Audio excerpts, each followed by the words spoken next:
सुबह के समय में धुंधुकारी घर पे आया।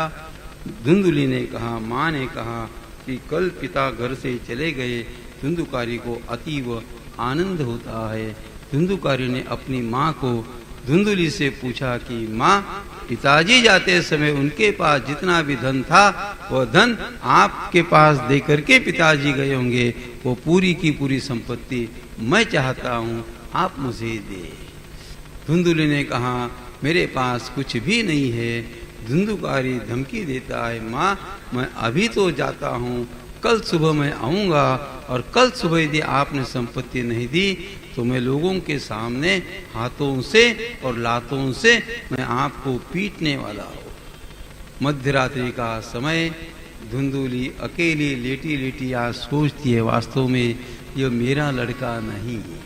मेरे भोले पति ने मेरी वाणी के ऊपर विश्वास रखा, मैंने यह पाप कर्म किया, अब इस पाप का फल मुझे भी भुगतना होगा। इस प्रकार का चिंतन करते करते अपने घर में जो एक बावड़ी थी, कुआं था, धुंधुली ने उसी कुएं में कूदी लेकर के स्वयं के जीवन को समाप्त किया है। धुंधुकारी आता है सुबह के समय में। धुंधुकारी ने देखा पिता भी नहीं और माँ भी नहीं।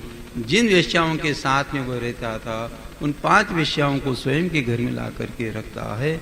बड़े घर पे चोरी करता है, बहुत सारा धन लेकर के आया, सो गया। लेकिन इन सभी वेश्याओं ने देखा कि इतना सारा धन ये कहां से लेकर के आ गया। शायद राजा के घर पे चोरी की होगी और राजा के सैनिक इस धन को ढूंढते ढूंढते यहाँ पर आ सकते हैं। इसी प्रकार का विचार करके एक वेश्या ने कहा, हम एक काम करते हैं, इस सोए हुए धुंधुकारी को हम मार देते हैं, यह मर जाएगा और हमारा धन हमारे पास में ही रहेगा। 5 वेश्याओं ने धुंधुकारी को समाप्त कर दिया। धुंधुकारी गतप्राण हो जाता है, वेश्याएं चली जाती है।